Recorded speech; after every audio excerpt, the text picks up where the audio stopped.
be treated special out in the public is a kind of curse. You see, people wanted to harm the Buddhas, even though he never did anything bad to anybody. All he did was preach to help people to elevate and meditated without begging even, and even wore tattered clothes. Not even wearing luxury clothes like my designer have to wear now, or even jewelry or anything. Even then, people still harm the Buddha. His own family member even, Devadatta. I have some Devadatta in our group. It's a human tendency. They are programmed to do that. Even the Buddha, he wear tattered clothes. He wear just, monk's robe. Nothing shining like I do. Even then, people still want to kill him. Luckily, only one of his toes got cut. But still, you see, this is the world that we live in. You are never safe when you are in the public eye. Of course, we are not safe in many different private ways. We have enemies sometimes. Some people envy us in a private environment. But the one in the public eye is even more so in danger, always. There are always people who are jealous of them, who feel that they are the enemies, because you take up a position in the people's hearts and people worship you, like you, love you, and there will always be people who are jealous of you, thinking bad about you, sending bad energy to you, or doing some kind of sorcery, etc., etc. Yes. So to be in the public eyes is already very bad. Not to talk about having to bear the name Supreme Master this and that, and have to wear high heel shoes, have to wear beautiful clothes, have to decorate yourself with jewelry and stuff like that. That's even the worst case of risk. Yeah. So I'm not enjoying anything. I'm just doing my job. Whatever is assigned to me, whatever I have signed in the contract with the lower world in order to be here to help others, I bear it all. Do not envy me. If you were in my position, you will know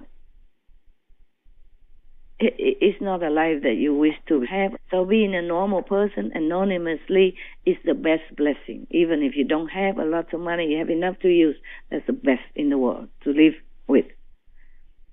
Never wish for anything else. Whatever we have, that's what's given to us. That's what we have to live with. So even the luxury clothes, jewelry and all that, even though I do it to earn money, but it's also given to me because of my merit or my job that I have to do. I have to do that, do this, okay? So please, cut off any negative jealousy in your heart. Today is only one person, but I know sometimes there are more. Please cut it all out for your own sake. Today I don't come out, not because I'm afraid of you. I have protection. If I know already, I can have protection and come out. It won't harm me physically today, but I don't want to. I want to let all of you know that you should never, ever have any negative tendency or jealousy towards the Master, because it's bad, bad, bad for you. Today I do this so that you will remember, and others also will learn that we should always keep positive thinking.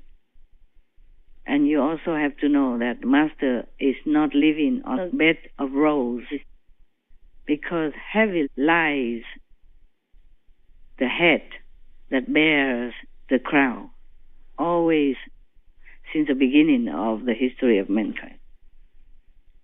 Queens and kings, they look good when they appear in the public, but they are not living good lives. Having to work with so many egos, so many competitive people around them, so many even envious enemies, seeing or not seeing. Queen Victoria, she was supposed to be a very beloved queen, good queen even. But people even tried to assassinate her. And one time her husband stopped it. Yeah, sacrificed himself, almost died. But he did it. Otherwise, maybe both of them would have been harmed as well, or she, at least the queen. Even the Buddha, already. And he was not giving people any excuse to be jealous of him, nothing. Even his own cousin, was envious of his so-called fame, position. But he earned it life after life, kalpas after kalpas, more than the uncountable sands in the Ganges River. Still, he was jealous and envious, and tried to harm the Buddha in many ways. And even given him bad food, poison him to death. Yeah, the last meal he ate was poisonous. Maybe not on purpose, but maybe the bad thought caused the thing he ate to be bad. Yeah, bad energy, bad thinking, poisonous. That's why he died. The last meal he ate, he told all his monks, don't eat this meal. And he ate it himself. So maybe some of the monks, who did not practice well, thinking, the Buddha is so greedy. Maybe that food is so good, that's why he wants to keep it all for himself. You understand? Yes. Possible like that. But no, the Buddha just wanted to save their lives. Or just to keep them well. Yeah. Many things the Master does, you don't think negatively. That's the best way. That's all I can advise you. Because you never know why the Master does this, why the Master does that. He or she doesn't always have a chance to explain to you, or is not even allowed to always explain it to you. Due to time and organizing, for people to come and explain. Normally, I don't explain these things, but today I think I will explain it once and for all for you to know, okay, that the Master's life is always at risk. There's always somebody there who has poison in their heart and harms the Master in different ways, not visibly to your eyes. That is the thing. Because, like black magical power, they are not visible to you, not all of you.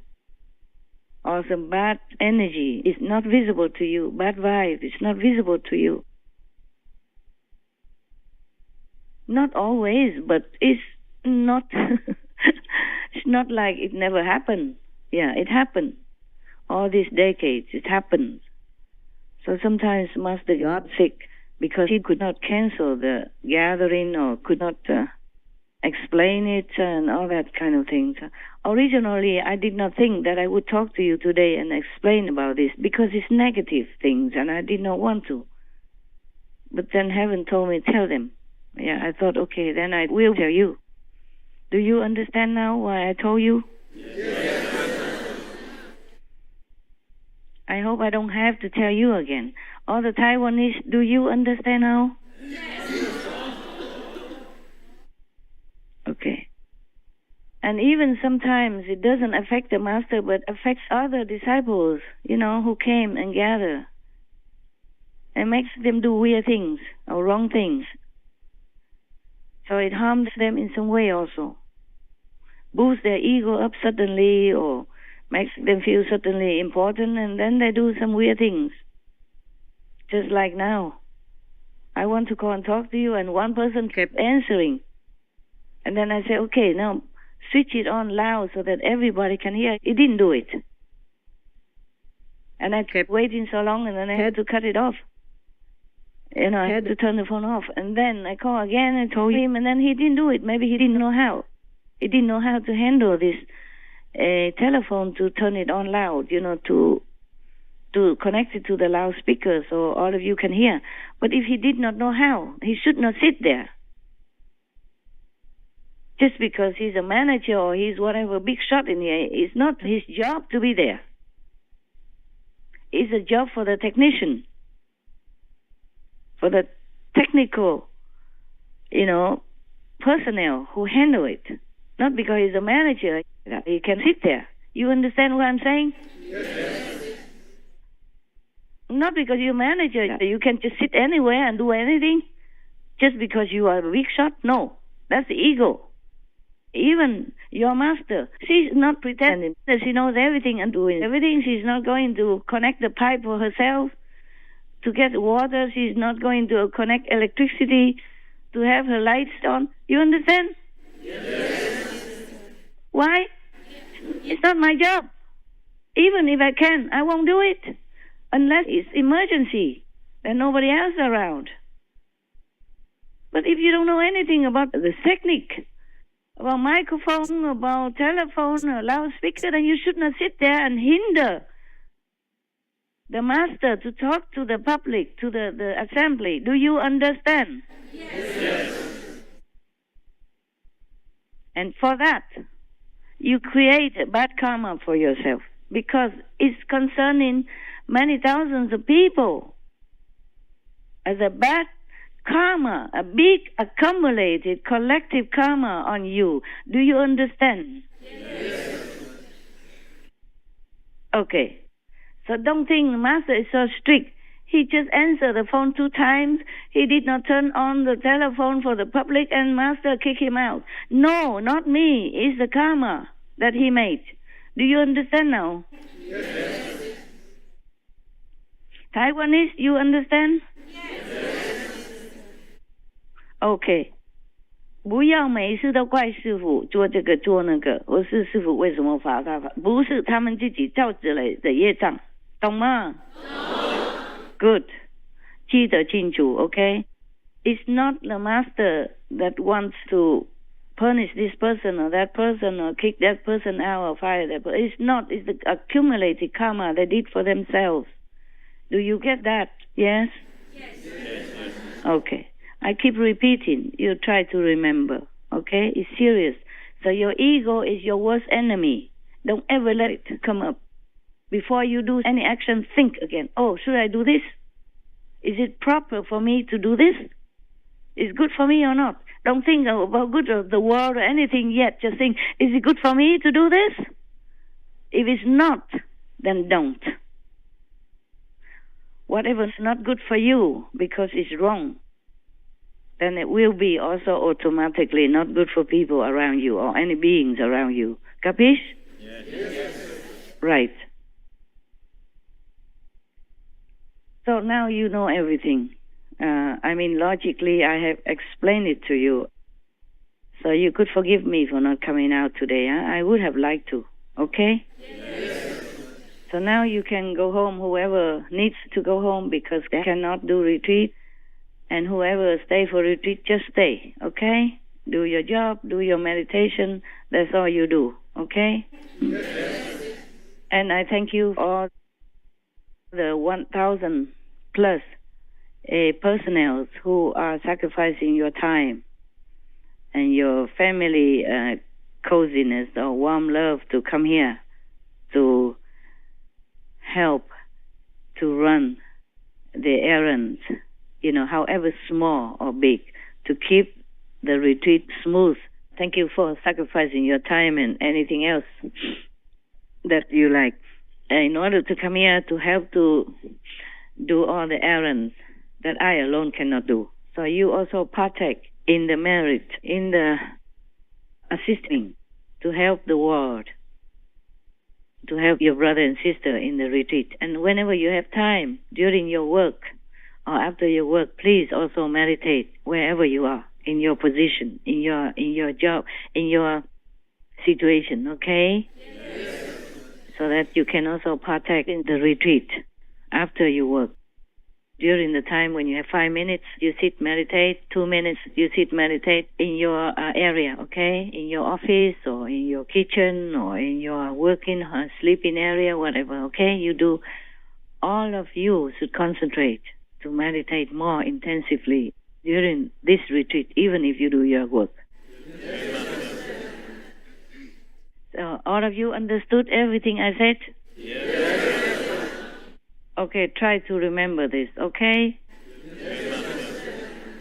All right, ciao for now, and I'll talk to you soon, okay?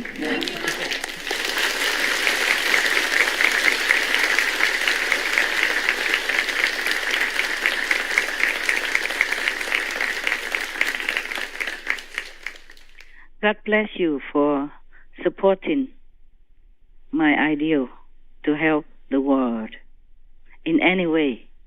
Okay? Thank you. Thank you anyway. Thank you. God bless you.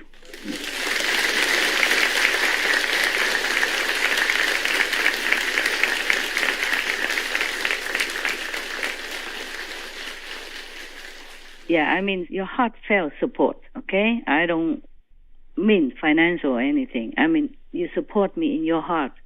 You love what I'm doing, and you support that ideal. Then you are also partaking or deriving the benefit from that ideal, okay? Even if you don't do anything, at least you support in your heart. You think Master is doing the right thing. Master is helping the world, and I'm very happy that she does that. I'm very supportive of her ideal that she's doing good for the world, for all beings, and I'm wishing her well, okay? That's good enough. Thank you very much. God bless you. Ciao.